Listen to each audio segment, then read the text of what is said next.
Good morning, everyone. Thank you so much for joining our webinar today. My name is David Kallenbach, Head of Technical Solutions and Support at Framos, and I'm thrilled to be your host for this session. At Framos, we are dedicated to making latest imaging technology easily understandable and accessible. With that, we are supporting our clients to excel in building innovative imaging solutions of tomorrow. Founded in 1981, our company has a rich history in the classic distribution business with a clear focus on image sensors. Over the years, we've expanded our services to cover the entire customer journey. The frame of support ranges all the way from technical consultancy, requirements engineering, and product selection support, over efficient distribution, ring-up support, and troubleshooting. Additionally, Framers provides a robust ecosystem that includes reference drivers, supporting IP cores, connectivity solutions, off-the-shelf hardware solutions, and custom solutions tailored to our clients' specific needs. For today, I'm excited to have our long-standing partner Sony joining us to share insights on how their latest image sensor releases act as the foundation of solving core logistics challenges. Let me kindly introduce you to our two speakers for today, Monip, Product Marketing Specialist at Sony Semicon EU, and Giuseppe, Technical Imaging Expert at Framos. I'm looking forward to both of them providing their expert perspective in today's discussion. Here's a quick look at our agenda for the webinar. Right after my short introduction session, I'll hand the mic over to Monip, who will speak for about 15 minutes about insights on logistics challenges and how they are best solved with image sensor technologies. In particular, Monip will explain how Sony's latest global shutter sensors IMX900, IMX901, and IMX902 enhance automation and efficiency in logistics. Monip will then hand the mic over to Giuseppe, who is going to explain how Framos supports enabling customers to create imaging solutions around the mentioned image sensors.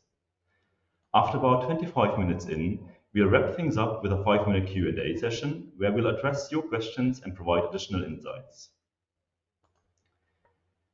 Before we dive in, I'd like to highlight the question feature in this webinar platform. Please use this icon to raise questions during the webinar. Questions will be tackled during the Q&A session. For any unanswered ones, we'll come back to you soon after the webinar. Now, without further ado, let me hand it over to Monip from Sony to kick things off. Yeah, thank you, David. I hope everyone hear me well enough. So my name is Monip. I'm part of the product marketing team here in Sony Semiconductor Europe.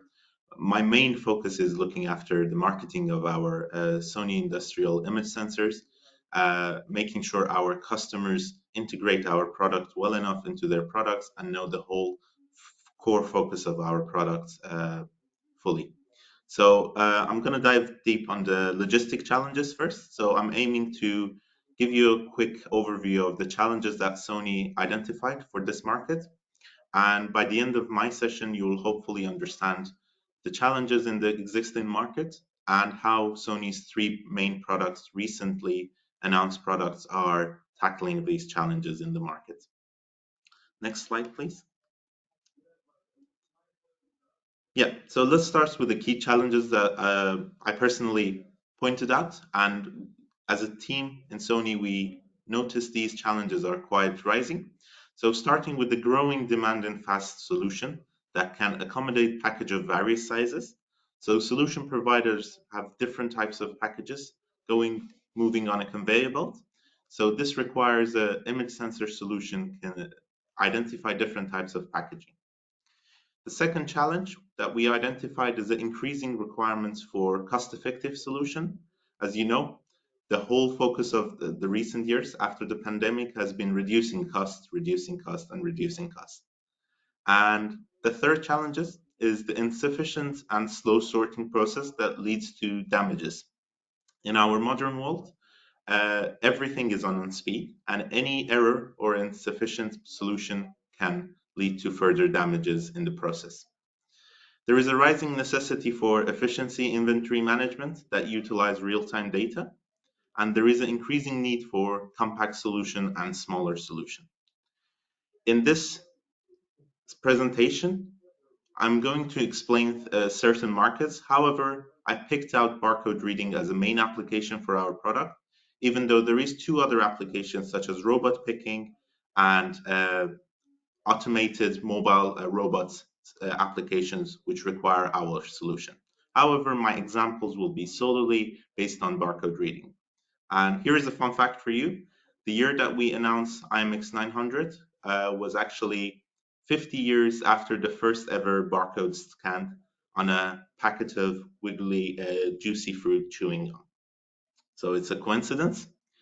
Next slide, please.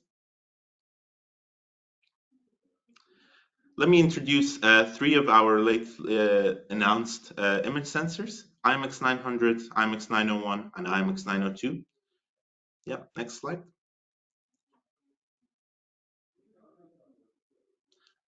Let me start with IMX900. So here's our global shutter image sensors product roadmap. As you can see, IMX900 is a first of its kind in terms of the pixel size. It's 2.2 micrometer pixel size. It's quite different to our latest products, such as the 4th gen product, which is 2.74 micrometer. And the whole point of IMX900 in here has been to identify and tackle the needs in recognition markets. So as you can see, the 4th gen products, the one in pink, 2.74 micrometer, these products are there to help the customers in inspection application, whereas we introduced a new product which helps our customer in recognition market. Next one, please. Yeah, let me quickly give you an overview of our IMX900 key specification. The key specification of this product is a good indicator why Sony thinks ahead of its time to help the solution provider save cost and installation spaces. First of all, the image size is type 1/3, and it gives us a very high resolution in the global shutter market with a 3.2 megapixel resolution with a high frame rate in consideration of the unit cell size, which is 2.2 micrometer. It gives us a frame rate of in 8-bit modes, 125 frames per second, in 10 bits, 117, and in 12 bits, 72 frames per second. Next one, please. And a couple of the key features. These features would allow the customer to tackle the challenges in the barcode reading market easier, such as expanding the field of view or increase the OCR or DMP usage. So the main features are compact with pixel miniaturization. So the pixel size is quite small. It greatly improved the incident light angle dependency, and it enhanced the NIR region sensitivity. And for its own kind, it's a high-speed image sensor. Let me quickly explain the pixel structure of IMX900, why it's different to its previous generation product, for example, the conventional Progis S. There is three main features. First of all, the memory units have been relocated to the signal processing area. Then the increased aperture ratio, which leads to significantly improving the incident light angle dependency and quantum efficiency. And the third change is an enlarged photodiode area, which allows the pixel miniaturization while maintaining a high level of saturation. Also, the thicker photodiode will lead to improved NIR sensitivity and increased quantum efficiency in NIR region. Next slide, please. Let me quickly explain IMX901 and 902 as well. IMX901 and 902 is the same pixel structure as our 4th gen product, the 2.74 micrometer. However, this product is made to facilitate and remove the cost of solution providers in the logistic market by giving you a wide aspect ratio image sensor. Next slide, please. Yeah, a couple of key specification. IMX901 and 902, it's an 8K. IMX901 is a 8K by 2K, and IMX902 is a 6K by 2K product. The resolution output is, I believe it's 1641 megapixel for IMX901 and 12.38 megapixel for IMX902. And a couple of the key specification, which is important to Highlight is the high frame rate, which in 10-bit mode is 134 frame per second, and it's offered in both MIPI and SLVS EC and SLVS, which makes it easier for solution provider to integrate our product. Next slide, please. Couple of features for IMX901 and 902. As I say, it's a 8K or 6K horizontal wide aspect ratio global shutter for C-mount lenses. Enables a high resolution, wide field of view, capturing in the required direction. This way, it will increase the cost efficiency of a C-mount lens's compatibility. It has a wide dynamic range and a high frame rate, which it's due to its great pixel characteristic with a Prigis S technology. And all pixel scan mode supports 134 frame per second with a higher frame rate using region of interest. And it also supports SLVS EC, MIPI, and DPI are supported. Let me give you a quick example how the images will look like. For example, our IMX542 output, as you can see, we have a couple of an area of unnecessary information captured. And whereas for IMX901, as you can see, the field of view is wider and the unnecessary information is not captured. Next.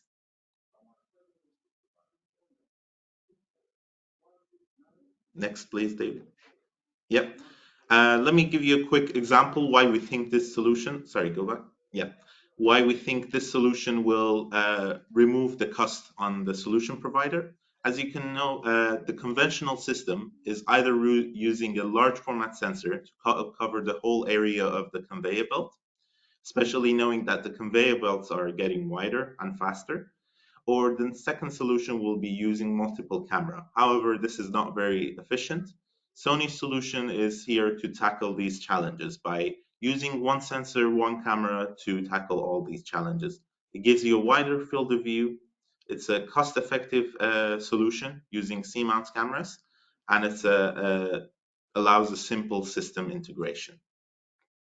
Next. Yeah, let me give you a couple of reasons why IMX900 has been very successful so far.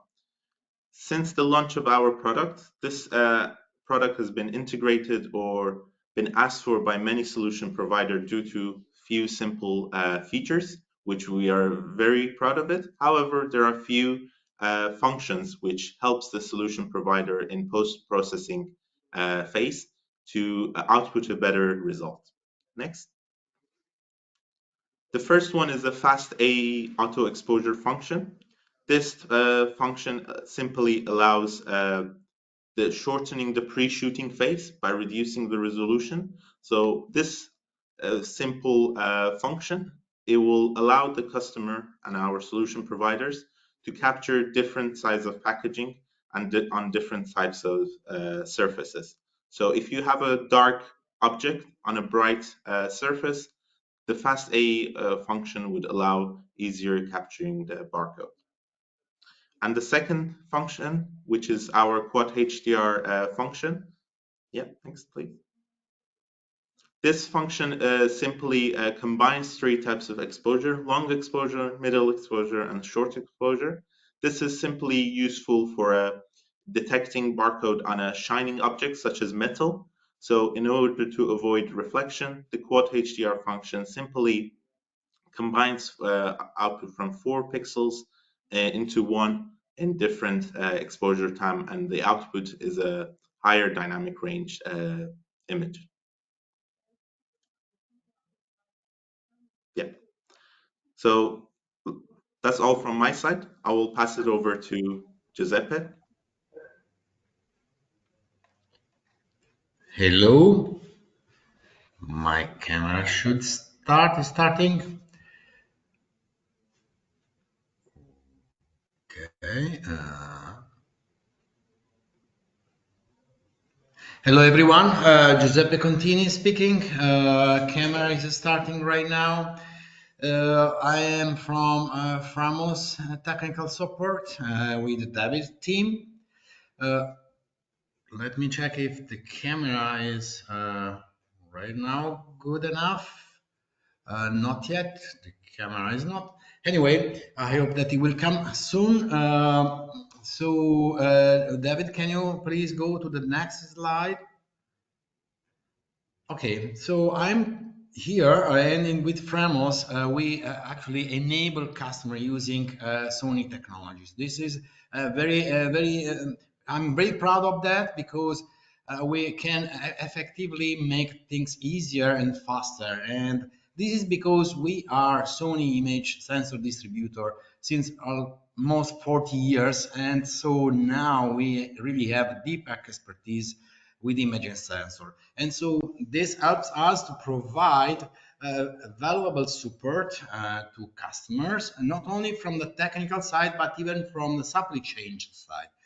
Means warehouse management, and this really helps us to provide the services to Sony.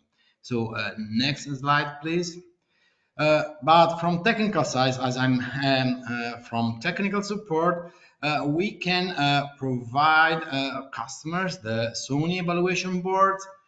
These are very nice tools and a system to do quick image analysis and also validate all the sensor registers and all the complexity that are behind the sensor configuration. Monib talked about fast out exposure, for example. This means a lot of configuration that can be easily done with an evaluation board. And next slide, please. Another key point that Framos can provide is SLB-SEC IP core 901, 902, and in general all the ultra fast and ultra speed image sensor now are running on the SLB-SEC, which is anyway a very nice interface, but with embedded clock. This enables the system to run at very high data rate. Now we are at about 10 gigabits per lane, which is a very high data rate. This requires an IP core on the FPGA because the embedded clocks need to decode the data, and Framos actually provide the IP core ready to be used in a reference design. And our reference design is based on 901 and 902, 901 image sensor. So it means that the customers and the integration can really test on the field the IP core, the image sensor, and really start and concentrating on the system architecture from the end application. Finally, because sometimes also proof of concept is needed and validation of the idea is needed, in the line of enabling customer to quickly deliver a solution and validate a solution with image sensor, we can provide what we call building blocks. And for example, we have IMX900 image sensor modules ready to use even in mass production in case with MIP interface, and so with driver and everything is needed to quickly get an image in the memory. So on this way, on this path, you see we cover almost everything, and to really quickly go into prototype and production. And actually, this is a very nice journey that we Framos are involved between Sony and the customer. So that's all from my side. I think that we can go over. Thank you very much, Giuseppe. Thank you very much, Monib, as well from Sony. I would suggest we hand over right directly to the Q&A. We are a bit ahead of time, which gives us some more time for the questions. That is nice. So while Giuseppe is trying to get the camera back up and running, I would suggest we start with the first question that I think can best be answered by Monib. So there's a question from the audience about IMX901 and 902. And they were wondering, why did Sony choose area scan and not line scan for these sensors? Yep, that's a very valid question. We often had this question. The answer is quite simple. we realized that integrating a line scan requires regular tuning throughout the process, and it makes it much more difficult, especially combining the images to have a full picture of a barcode. So our aim was to have a wider field of view, allows us to capture the barcodes. As you know, it's 8K by 2K or 6K by 2K. The 2K is mainly focused to capture the whole barcode of a package in one image without the need for combining images post-processing. So the answer is quite simple. It makes it easier for our customers who are currently dealing with our fourth gen product to simply integrate a wider field of view product in their portfolio. Okay, thank you very much, Munib, for the insights. There's a second question, this time about the IMX900. So, question is if Sony have plans for further products with the same pixel technology around the IMX900. So, using the same pixel size and maybe having further products using that same pixel technology. Yeah, I mean, looking at our global shutter product roadmap, it's quite simple to see. Sony's focus hasn't always been uh, increasing resolution. One of the main key focuses of Sony was also miniaturizing the pixel. This is simply helping the solution provider to save installation space and save system cost. But this is the expertise that Sony has, which our engineering allows us to shrink the pixel size while maintaining a high resolution and high saturation level. I understand this is a valid question. Customers are curious to know what direction Sony is taking. We are closely monitoring the success of IMX900. It has proven to be very well received by the customers in the recognition market. There are plans to look into the further development of this product. Nothing is yet confirmed, but any insight from our customer is really appreciated. But my personal opinion is the market is going towards shrinking the pixel size simply because a more compact solution, a cost-effective solution is needed in the market. Okay, thank you very much. So there's another question going in a similar direction. So someone from the audience recognized that, let's say, you released the IMX900 with a 3 megapixel resolution, and then the IMX901 and 902 have a 12 megapixel and 16 megapixel Yeah. resolution. So it's quite a big step between the 3 megapixel and 12 megapixel. And they were wondering if there's any steps in between the 900 and the 902 in terms of resolution. Let's say, why did Sony choose to go for the 3 meg and then have a wide gap, and then for the 12 and 16 megapixel? And I think the answer Yeah. lies somewhere on this map here, so I'm happy to hand it over to you, Monique. Yeah. I mean, that's a valid question. The fact that we put these two products together, it's simply for the sake of the webinar, so we can explain both at the one space. But these two products weren't in the same strategy for the market. The IMX 901 and 902 is there for the market, which already it's a growing and well-established factory automation, which they're using our current fourth gen product, such as IMX 540, IMX 530. These products, we required a wider field of view. So this was the customer need. So we introduced IMX 901, 902, and this market requires a high resolution, simply allowing the customer not only to recognize, but also use it for inspection. So for example, IMX 901 with a 16.4 megapixel, this is used for inspection. So it comes with a cost, higher resolution, higher cost, but it is there to help the customer for inspection applications as well.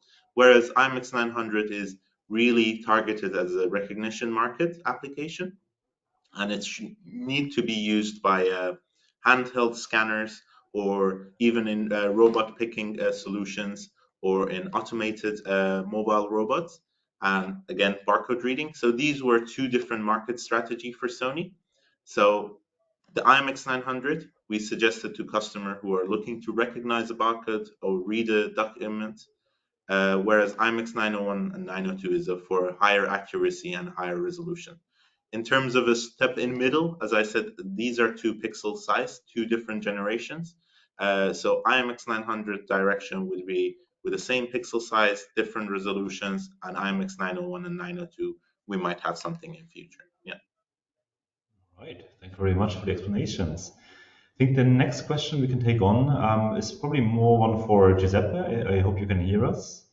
And let me go back to specifications of the IMX900. So someone in the audience recognized that the IMX900 offers two types of output interfaces, the MIPI interface and the SLVS interface.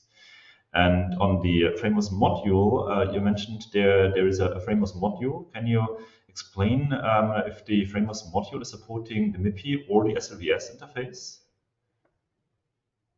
Thank you for the question. The model itself is on a MIPI interface, and this is by default, but this does not mean that we cannot think on something on SLVS. So actually, I hope that this answered the question.